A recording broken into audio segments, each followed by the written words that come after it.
महादेव, जय भोलेनाथ। नमस्कार, मैं साधना पांडे मार्गदर्शन पे आपका स्वागत करती हूँ। दोस्तों, आज की वीडियो है कि नवरात्रि में कलश स्थापना आपको कब और किस प्रकार करना चाहिए ये तो बता चुकी हूँ। तो आज जो है विशेष मुहूर्त की बात करेंगे। दोस्तों, इस बार जो है कोई खास मुहूर्त आपको नहीं मिल रहा है। एक ही शुभ मुहूर्त है जो मेरी समझ से सबके लिए उपयुक्त है कलश रखने के लिए। और इस बार जो है कन्फ्यूजन की स्थितियाँ काफ़ी बन गई हैं, क्योंकि कलश स्थापना यानी कि नवरात्रि के प्रथम दिन सर्वार्थ सिद्धि योग तो मिल रहा है, लेकिन ऐसे कई अशुभ योग भी मिल रहे हैं जिनके अंदर हमें कलश स्थापना नहीं करनी है। तो बहुत ज़रूरी है कि आप इस शुभ मुहूर्त में कलश स्थापना करें। और आपको तो ये भी पता है कि नवरात्रि के दिन जो है वो राहु काल में भी हम कलश स्थापना नहीं करते हैं। राहु काल मतलब कि आप जानते हैं अशुभ काल होता है। कलश स्थापना क्या कोई भी विशेष काम हम नहीं करते हैं। तो चलिए अब हम बात कर लेते हैं नवरात्रि से जुड़े हुए महत्वपूर्ण जो आपके प्रश्न हैं, कलश स्थापना कब करना है इसके बारे में। दोस्तों, वीडियो अच्छी लगे तो लाइक ज़रूर कीजिएगा, चैनल को भी साथ साथ सब्सक्राइब कर लीजिएगा और अच्छी लगे तो देखिए दूसरों के साथ शेयर करिए। वीडियो शेयर करने से एक तो आपको लाभ होगा, साथ साथ जो है वो मतलब एक धारणा है कि अगर हम किसी की मदद करते हैं तो भगवान भी हमारी मदद करते हैं। ठीक लगे तो शेयर करिए, नहीं तो आप मौखिक रूप से भी किसी को बताएं तो बहुत अच्छा है। देखिए, इस बार जो प्रतिपदा यानी कि पहली तिथि जिस दिन आप कलश रखते हैं वो शुरू हो रही है मंगलवार को रात्रि 12:52 से।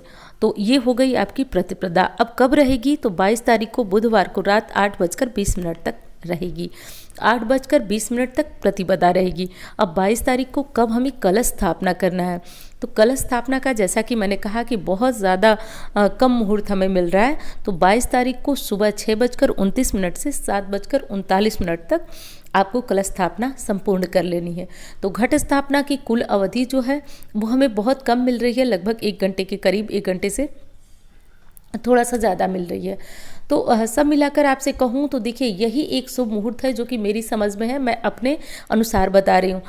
देखिए बहुत सारे लोग अलग अलग मुहूर्त बताते हैं तो मैं उनका नहीं जानती हूँ, मैं पंचांग से आपको बताती हूँ और पंचांग के अनुसार यही एक शुभ मुहूर्त मिला है जिसमें मैं खुद करूँगी। और आप जितने भी हमारे मार्गदर्शन परिवार के हिस्सा हैं, जो लोग मुझसे बहुत अधिक बोल रहे थे कि दीदी वीडियो नहीं आएगी, तो उनके लिए ये जानकारी है और यही एक शुभ मुहूर्त में मुझे मिल रहा है। बाकी आप जो है शाम को भी कर सकते हैं कलश स्थापना, दोपहर में कर सकते हैं, कोई दिक्कत नहीं है। लेकिन शुभ मुहूर्त की बात करें तो एक ही है, घबराइएगा नहीं, हर मुहूर्त में कर सकते हैं। बस कुछ अशुभ मुहूर्तों की बात है जो कि मैंने लिख कर आपको बताया है, उसको आप स्क्रीनशॉट ले लीजिए और उसको बचा करके बाकी किसी भी समय कलश स्थापना कर सकते हैं।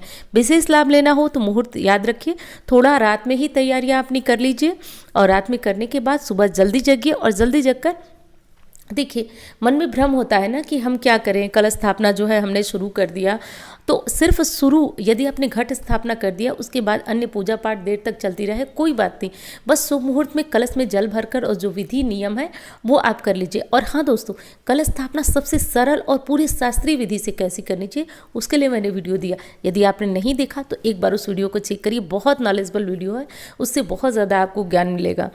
तो चलिए अब ये काम कर लीजिएगा। अब हम लोग बात कर लेते हैं अशुभ मुहूर्त जिनको बचा करके ही आपको दिन के किसी भी समय कलश रखना है। और हाँ दोस्तों, एक चीज़ कहना चाहूँगी कि आप इंस्टा फेसबुक मुझे फॉलो करिए और देखिए कुंडली दिखाना है। जीवन में किसी भी तरह की परेशानी से जूझ रहे हैं, रास्ता नहीं समझ में आ रहा है, तो सभी जानते हैं कि हम अपने ग्रहों को देखते हैं, उनके अनुसार उपचार करते हैं। इसको कहते हैं कुंडली विश्लेषण। तो ऐसा कराना है, कुंडली विश्लेषण कराना है तो आप जो है इन नंबरों पर संपर्क कर सकते हैं।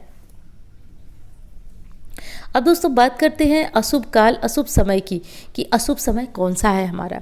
तो देखिए सबसे बड़ी चीज़ 3 अशुभ काल हैं, 3 अशुभ समय हैं जिनको कि मैंने पंचांग से निकाला और आपके लिए नोट किया। इस काल को भूलिएगा मत, आप मार्गदर्शन परिवार के हिस्सा हैं तो एक एक चीज़ ध्यान से चलिए। क्योंकि कहा जाता है कि अशुभ काल में यदि हम दुर्गा स्थापना करते हैं, कलश स्थापना करते हैं तो पूरे साल हमें दिक्कत का सामना करना पड़ता है। तो पूजा करें और दिक्कत भी सहें, ये तो अच्छी बात नहीं है। तो चलिए अब पहला अशुभ काल है राहु काल, जो कि दोपहर को 12:28 से शुरू हो जा रहा है। और कब तक रहेगा दोस्तों, तो ये रहेगा लगभग जो है आपका 3 बजे तक रहेगा। तो इस मुहूर्त को, इस काल को आप बचा दीजिएगा। यमगंड काल जो है सुबह 9:27 से 10:58 तक रहेगा। गुलिक काल जो है वो 12:28 से, ये दोपहर की बात हो रही है, 12:28 से प्रारंभ हो रहा है और ये भी 3 बजे तक रहेगा। तो इस समय काल, इस अवधि के दौरान जो मैंने बता दिया, उस अवधि के दौरान आपको कलश स्थापना नहीं करना है। बाकी कोई मुहूर्त समझ में नहीं आ रहा है, सुबह का मुहूर्त छूट गया है, तो आप परेशान ना हो। इस मुहूर्त को, इस समय को बचाकर बाकी किसी भी समय में कलश रख सकते हैं। तो बिल्कुल टेंशन नहीं, इधर उधर की बातें सुनकर परेशान मत होइएगा। इस काल, इस समय में आप कलश स्थापना कर सकते हैं, तो टेंशन वाली कोई बात नहीं है। और हाँ दोस्तों, वीडियो अच्छी लगे तो लाइक ज़रूर किया करिए और चैनल को भी साथ साथ सब्सक्राइब कर लीजिएगा। तो चलिए, कमेंट बॉक्स में माता रानी के नाम का जयकारा लगाइए, हर हर महादेव लिखिए। मिलती हूँ इस तरह की वीडियो के साथ। धन्यवाद। जय भोलेनाथ।